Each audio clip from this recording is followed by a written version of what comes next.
Manipulácia s tachometrom dnes nie je vôbec žiadny problém. Na stočenie stačí potrebný softvér a podvodníci si nastavia kilometrov, koľko len chcú. Podľa odborníkov je na Slovensku stočených niečo medzi 40 až 50% vozidiel. Ak sa chystáte kúpiť ojazdené auto, jeho históriu si už môžete overiť aj na internete.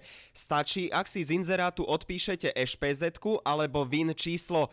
Webové aplikácie, ktoré zbierajú informácie z emisných a technických kontrol, vám prezradia, koľko malo auto najazdené pri posledných prehliadkách. Tá Fabia má nejakých 72 000 najazdených, hej? Také niečo okolo tom, áno. Som si to overoval pomocou ešpézetky a na poslednej emisnej kontrole je tu zapísaných 129 594 kilometrov. Jasné.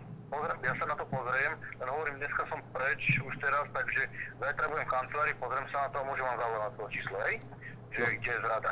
Samozrejme, s predajcom sa nám už nepodarilo skontaktovať. Pred kúpou auta sa takto môžete vyhnúť prípadným špekulantom. Tým pomáha aj množstvo autoservisov, ktoré túto službu dokonca ponúkajú na svojich webových stránkach. Viete upraviť stav kilometrov na tachometri v autách? Áno. My čisto poskytujeme službu zákazníkovi, nič viac. Ak si zákazník rozhodne znížiť kilometre alebo zvýšiť kilometre, je to úplne na ňom. Zákony na Slovensku momentálne nepoznajú trestný čin stáčania kilometrov. V parlamente už je návrh novely zákona, podľa ktorej by za akékoľvek zmeny na tachometri hrozilo väzenie.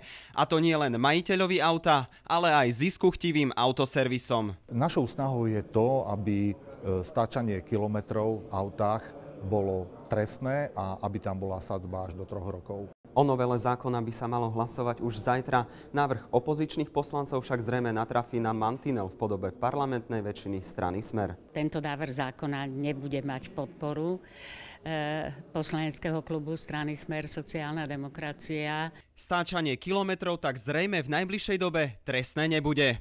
Kristián Čekovský, RTVS.